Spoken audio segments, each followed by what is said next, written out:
أعوذ بالله من الشيطان الرجيم. Why is it in Islam that music and dance are prohibited?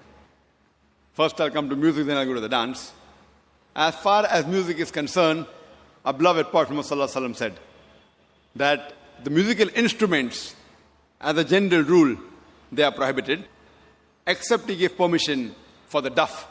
That's the one-sided open drum, called as duff or duffli.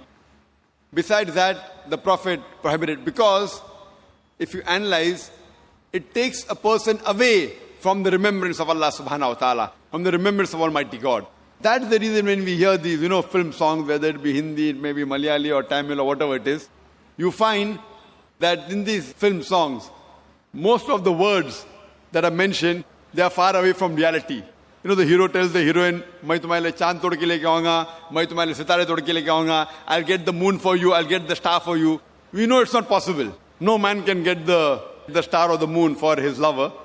But yet, we keep on repeating because of the ambience, because of everything. So because of this, general rule is that the music does take a person away from Allah subhanahu wa ta'ala. That is the reason a beloved Prophet prohibited musical instruments except for duff. Or as generally with your voice. For example, when a person recites the Quran. If he recites the Quran, his voice is good, that's permitted. Because that takes a person towards Allah subhanahu wa ta'ala. The musical instruments along in the background do create a different ambience. Otherwise, singing per se, it is mubah, optional, as long as the words of the song, they take you towards your creator Allah subhanahu wa ta'ala. If the words of the song take you away from Allah subhanahu wa ta'ala, even that type of song is prohibited. Now come to the second part. Why is dancing prohibited? There is no verse in the Quran or no hadith that I know of which says dancing per se is haram. But normally, because people dance to show to the other people, we have dance performance on the stage, where as you Bharatnatyam. Now you're doing Bharatnatyam on the stage and thousands are watching you. So normally in terms of the hijab reason, we wouldn't like to expose our ladies, our mothers, our sisters, our daughters on the stage and thousands of people looking at them. So any profession in which the body is used as a show, as to entertain the people, it is prohibited.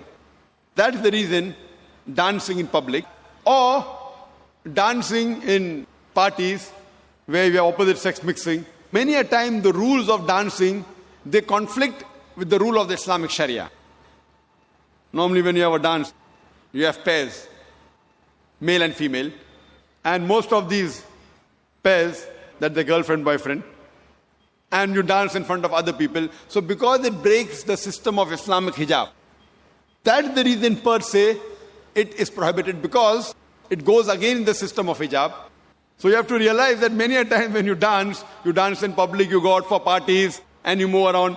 Otherwise, with you and your wife, you can do what you want as long as it doesn't go against the Sharia. Alone in closed doors, husband and wife, what they want to do, as long as it doesn't go against the rules of the Quran and Sahih Hadith, there's no problem. But because most of the time dancing exploits the body, it includes singing, dancing, you go on the stage and other people are watching, so it breaks the rules of Sharia, of the hijab. And you can hear my video cassette, Women's Rights in Islam, Modernizing Outdated, which speaks in detail. Why do we Muslims protect, why do we love, why do we revere our women for? Because we love our women, that's the reason we protect them, and we don't want to exhibit them. That's the reason professions which involve singing in public, or dancing, or modeling, these professions are prohibited for a lady.